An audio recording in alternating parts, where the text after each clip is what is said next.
The testing chamber reminded Kael of an operating theater, sterile white walls, harsh overhead lighting, and the unmistakable feeling that something was about to be dissected.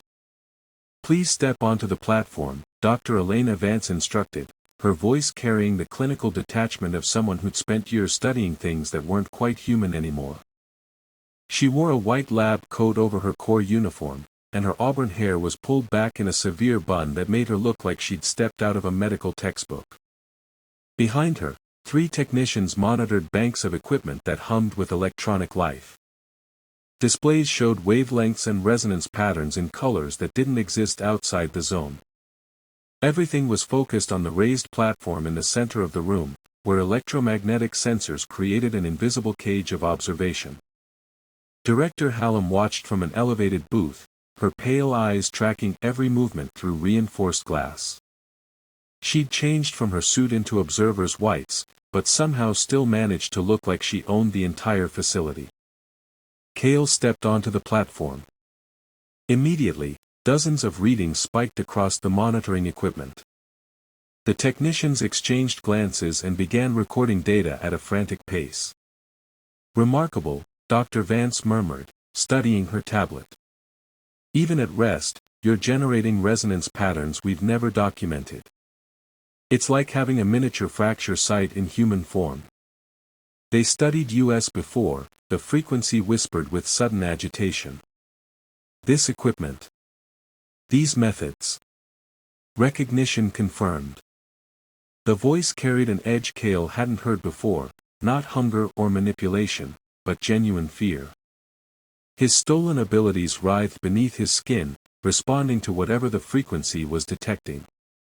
"First test," Dr. Vance announced. "Demonstrate your signal scanning capability. Tell us what resonance signatures you detect in the room." Kael closed his eyes and let his enhanced senses expand. The world exploded into layered information streams. Dr. Vance blazed as a seer, her precognitive abilities creating ripples in local spacetime. 2 of the technicians carried minor conductor potential. The third was completely null, a natural dampener field that created a dead zone in the scanning array. 3 resonance, 1 null, he reported. "The seer has advanced predictive modeling capabilities. Conductors are low-grade, probably couldn't manifest visible constructs." More frantic note-taking. Dr. Vance looked impressed despite herself. "Now demonstrate your drain capability. Touch the subject." A door opened, and 2 guards escorted a woman in restraints into the chamber. She looked familiar, one of the Hollow Collective prisoners from last week's raid. Her eyes held the flat desperation of someone who'd already accepted what was about to happen. "I won't." "You will," Hallam's voice crackled through the intercom. "Or we'll bring in Cadet Voss instead. Your choice." The threat hit like a physical blow. Kael looked up at the observation booth, meeting those pale eyes through the reinforced glass. Hallam's expression revealed nothing, but he could read the promise there. Cooperate, or watch his friends become test subjects. The hollow prisoner was pushed forward until she stood within arm's reach. "Do it," she whispered. "Get it over with." Kael reached out with trembling fingers and brushed her wrist. The drain was immediate and violent. Her phase walker abilities flowed into him like liquid fire, adding new layers to his already complex power matrix. The woman staggered, her face going gray as something fundamental was torn away. Resonance increased to 15, the frequency announced with satisfaction. Bandwidth remained stable. Fidelity improved to 3.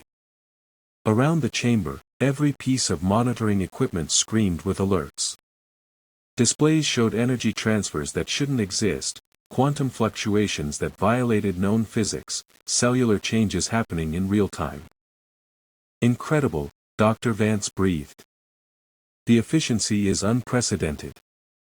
Nearly 90% absorption with minimal waste energy." "This is how they learned to summon," the frequency continued, its agitation growing. They watched. They measured. They replicated. The word sent ice through Kael's veins. Summon what? He whispered, but the frequency had gone silent. For the next hour, they ran him through test after test. Drain range measurements using increasingly distant subjects. Power duration studies with multiple ability types. Recovery time analysis between feeding cycles. Each test refined their understanding of what he'd become, each data point adding to some larger picture he wasn't allowed to see. The final test involved a different kind of equipment, massive resonance amplifiers that made the air itself vibrate with alien frequencies. When they powered up, the frequency's voice turned to panic static. Abort.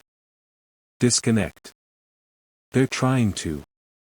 Dr. Vance monitored her instruments as energy readings climbed toward dangerous levels. One of the technicians, a nervous young man with ink-stained fingers, suddenly went rigid as his scanner spiked into the red. He pulled Dr. Vance aside, his voice urgent but low. Kael couldn't make out the words, but his stolen signal pulse ability caught fragments of the conversation through electromagnetic interference. Not just bonded to him. Growing exponentially. Cellular integration accelerating. Dr. Vance's face went pale.